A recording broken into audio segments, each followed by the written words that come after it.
All right, what's going on, guys? Trev back again, here to bring you another video. This one's going to be doing our weekly video review for this week's episode of Fear the Walking Dead Season 5. This is for episode 10 now. It's called 210 Words Per Minute.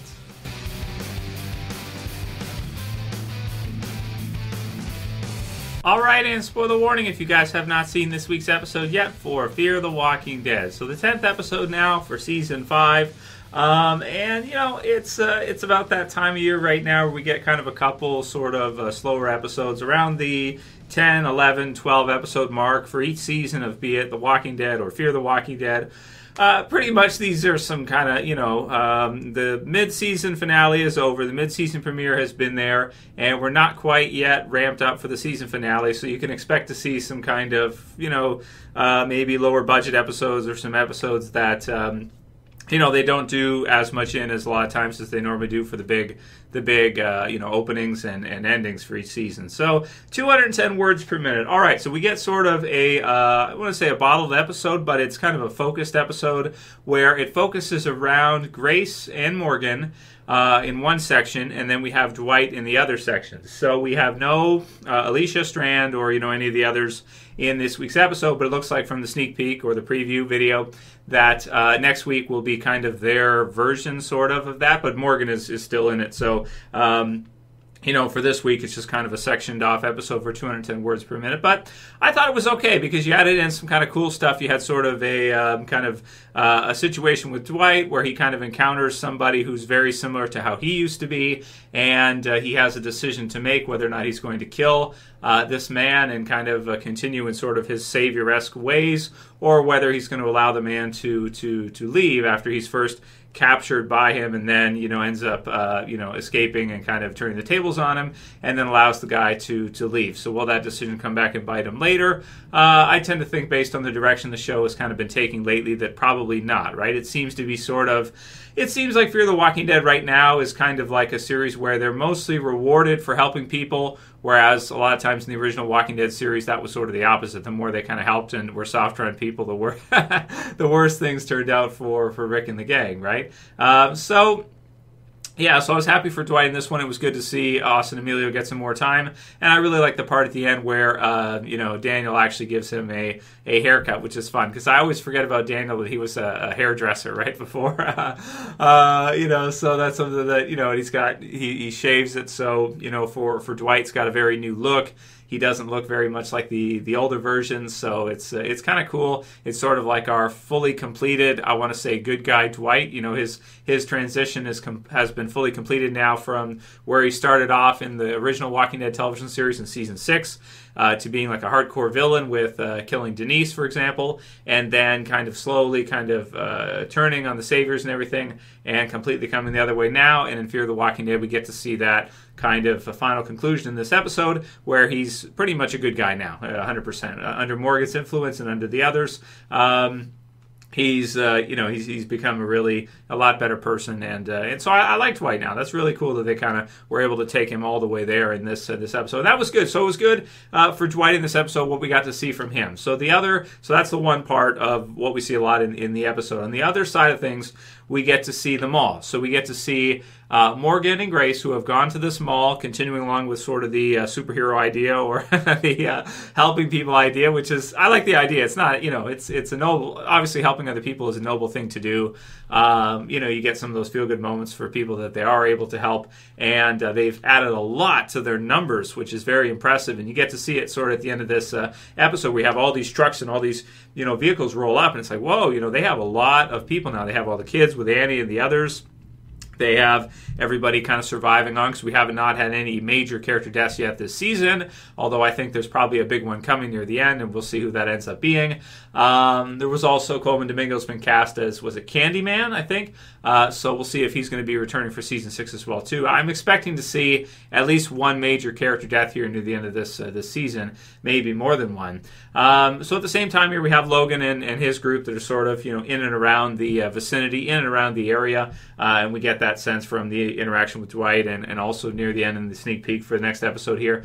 So all that stuff's happening, and then you have the mall. So Morgan and Grace go to help this man in a red jacket at the mall, first they think he's already dead because they see a walker that's wearing something similar, so you have that, and then they actually do find him at the end in kind of a touching scene. So the best part of the episode for me in this one, all the Dwight stuff was good, but the best part is, I would say, sort of them kind of continuing along with this romantic sort of relationship between, or the possibility of a romantic relationship between Morgan and Grace. Now, on one hand, we don't know how long Grace is actually going to live for. We don't know if she is sick or not. I think, based on the way they've kind of done things so far, I'd probably say that maybe she'll actually will be okay. Maybe she thinks that she's got some kind of illness or something like that. But it's the world of The Walking Dead anyway, and they could keep that going for a few seasons anyway. It's sort of something they could use where, like, she could be killed off at any time, or she could all of a sudden get sick, and like in this one she passes out, which could have just been due to low blood sugar or something like this. Or maybe it is really bad, and they kind of play with the idea of answering that in this one at the mall, but then they don't, right? So the equipment that she's going to get, and then when she finally is able to actually go ahead and do that and get the answer of whether or not, get the diagnosis to be able to go in and do that for herself and find out with the tools there, ultrasound and whatnot, if she's going to actually survive or if she's got cancer and this kind of thing, and if she's going to die. She decides that she doesn't want to know, and she just wants to live out the rest of her days as if everything is okay, and just appreciate the time she has, which makes sense to me. Again, this is the world of The Walking Dead, so you never know how long anybody's going to survive anyway. A totally healthy person, one season, the next season could be killed off, and you just, it's just the way things go. You have villains like Logan out there, and others all throughout the series. You can always run into somebody you don't know. There's walkers everywhere, and there's lots of things that could happen. So anybody could really be killed off at any moment. And I don't think just because she's sick, it means that, she's more likely to be killed off sooner. Maybe they'll do it next season, but at this point, I'm expecting her to probably return next season, especially after this episode when they've kind of, given her more time, given her more importance. And at the end here, when they kind of drive off, she's, they're kind of expecting to kind of travel together, what have you. She's got the protein bars, which is a fun Easter egg for Morgan. And I laughed when they went into the health nutrition store at the mall. Every mall has these, right? Like every mall. If if it's a major mall, you're going to have these health food stores where they just have these, the buckets and buckets and buckets of the protein, the cases of protein, and you just see them. They're just everywhere. And what always bothered me about this is that it annoys me how they're all like the same kind. I don't know why. It just annoys me. Like you go into these stores and there'll be like a whole wall and it's all filled with, a single brand of protein, and maybe there's like 3 flavors, and it's just like 10 of them or 20 of them are the same thing, or just stacked there all the way. This is everywhere, covering the whole place. So it's funny. But I used to go to those with my protein, stuff like that, so that's funny. But, again, with the idea of the protein bars and that kind of thing.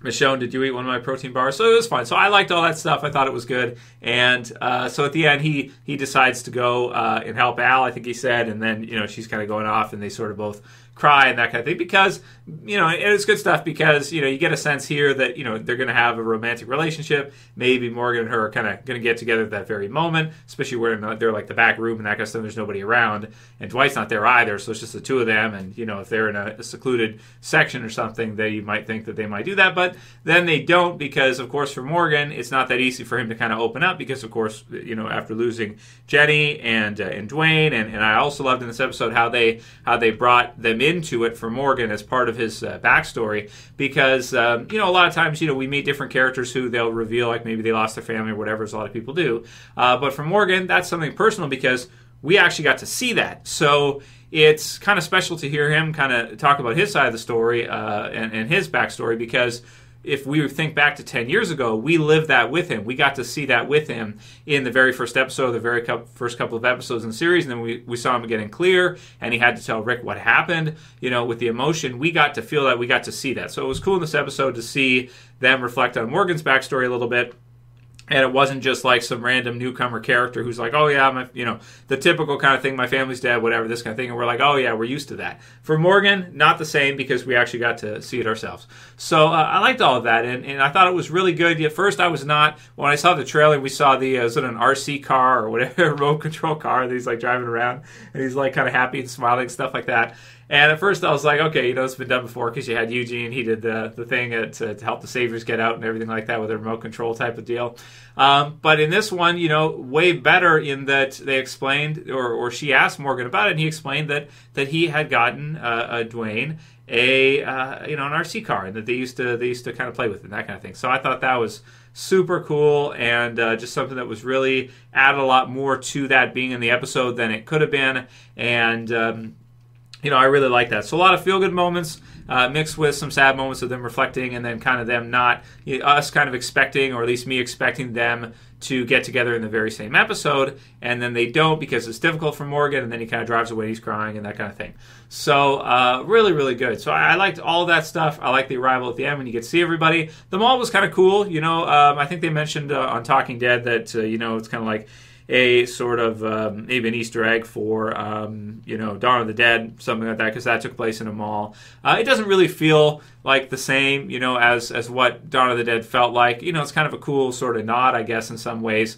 But this felt more to me like kind of a small town mall, whereas in Dawn of the Dead it felt like some huge, one of these humongous, like major city type of mall things where you have walkers everywhere and stuff like that. We got to see some in this on the main floor. There's the escalator, which was kind of cool, and some good parts where Morgan's like fighting with one and that kind of thing. And yeah, so it was fun throughout. I mean, not a ton of action, but there was enough. There's a few moments here and there where I felt like they dragged a bit. It was, I think, a little bit longer episode than usual, right? A little bit extended. But it was really good, man. I thought it was really good. And even though it was a bit slow at times, like I said, it was good for fans of Morgan. And Morgan is, I got to remember, he is one of my favorite all-time Walking Dead characters, even though I don't necessarily like 100%, how the crossover has gone and how it's kind of become Morgan's show. I wanted it to be more of like an ensemble-based, like the original Walking Dead series is right now. It's Daryl's, but then it's also Michonne's, and it's also Carol's. Like, you have it kind of spread out for everybody.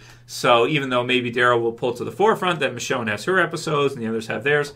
But Fear of the Walking Dead, since Morgan has crossed over, has really felt like Morgan's show, and there's only a few episodes here and there where it doesn't feel like he's right at the forefront. So he sort of feels like the Rick of Fear of the Walking Dead now, and it's kind of his story, and then the others are kind of... I kind of wanted it to more be like... an ensemble-based approach, so that the original Fear survivors could have their time, and maybe you split it half and half or something like that. Instead, what we got is more like 70-30, with Morgan being the 70, right at the forefront all the time, and there being very few episodes that don't feature him, paramount right at the front. But he is still one of my favorite all-time Walking Dead characters. I can't forget about those first few seasons, and I like this episode a lot because it reminded me of that time in The Walking Dead, which was a very special time, and you can go back and watch those episodes, if you have, like I have the Blu-ray or DVD or whatever, you can go back and watch those from the very first season. And that's super cool to be able to kind of connect it back like that for Morgan and also for Dwight. So I enjoyed the episode for that. Like I said, a little slow, but the mall was pretty cool. The RC car was awesome.